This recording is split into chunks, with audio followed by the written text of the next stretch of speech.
This is USMLE QA, USMLE material presented in a question and answer format structured similar to the first aid for the USMLE Step 1 book. Question: what are some examples of X-linked recessive diseases? Answer: Bruton agammaglobulinemia, Duchenne and Becker muscular dystrophies, Fabry disease, G6PD deficiency, hemophilia and B, Hunter syndrome, Lesch-Nyhan syndrome, ocular albinism, ornithine transcarbamylase deficiency, Wiskott-Aldrich syndrome. Question: are females with Turner syndrome more likely to have X-linked recessive disorder? Answer: yes, females with Turner syndrome are more likely to have an X-linked recessive disorder. Question: what is X-inactivation? Answer: X-inactivation is a process that occurs during development where one of the X chromosomes in each 20 cell is randomly deactivated and condensed into a Barr body. Question: how can skewed inactivation impact the expression of X-linked recessive diseases in 20 individuals? Answer: if skewed inactivation occurs, 20 individuals may express X-linked recessive diseases. Penetrance and severity of X-linked dominant diseases in 20 individuals may also be impacted. Question: can you explain more about the process of X-inactivation?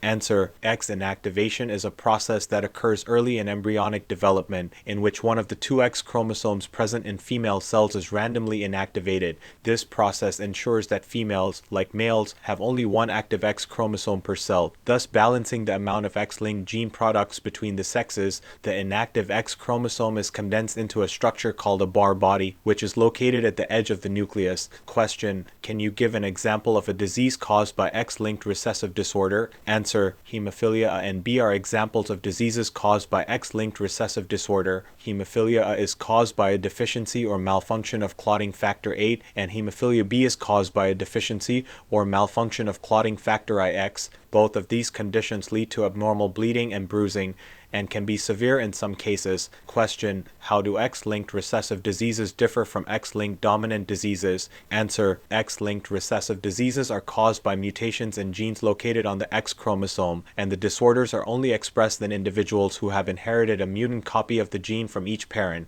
X-linked dominant disorders, on the other hand, are caused by mutations in genes located on the X chromosome, and the disorders are expressed in individuals who have inherited a mutant copy of the gene from only one parent. Additionally, X-linked dominant disorders can affect both males and females, while X-linked recessive disorders primarily affect males. Question: how does X inactivation impact the expression of X-linked dominant disorders in 20 individuals? Answer: the expression of X-linked dominant disorders in 20 individuals may be impacted by X inactivation. If skewed inactivation occurs, where one X chromosome is inactivated more often than the other, the individual may have a higher expression of the disorder. This can lead to variations in the severity of the disorder in affected individuals. Question: can X-linked recessive disorders be passed down through families? Answer: yes, X-linked recessive disorders can be passed down through families. Since the gene responsible for the disorder is located on the X chromosome, it is more likely to affect males, as they only have one X chromosome. Females, who have two X chromosomes, are less likely to be affected,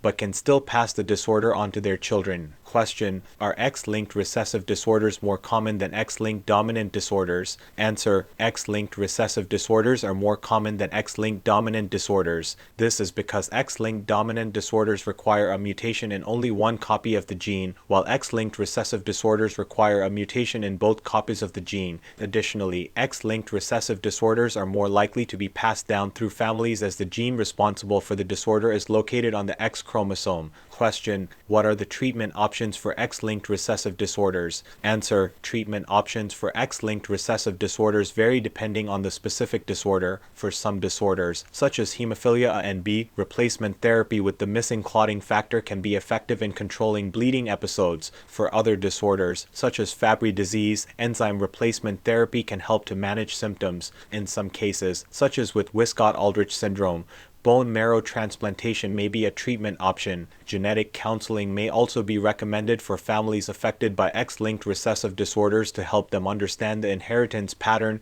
and potential risks for future pregnancies. Question: can X-linked recessive disorders be diagnosed prenatally? Answer: yes, X-linked recessive disorders can be diagnosed prenatally. Prenatal diagnosis can be done by chorionic villus sampling or amniocentesis. These procedures can detect the presence of a genetic disorder in the developing fetus by analyzing cells from the placenta or amniotic fluid. Prenatal diagnosis of X-linked recessive disorders can provide important information to families, allowing them to make informed decisions about the pregnancy and plan for the care of the affected child.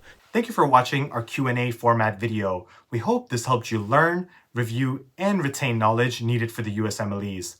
For more information on this topic, check out the link in the description. Now, if you want to take your USMLE prep to the next level, be sure to check out all our courses, which are structured to follow along with the First Aid for the USMLE Step 1 book. You can find us at usmleqa.com. And if you're watching this on YouTube, be sure to like and subscribe.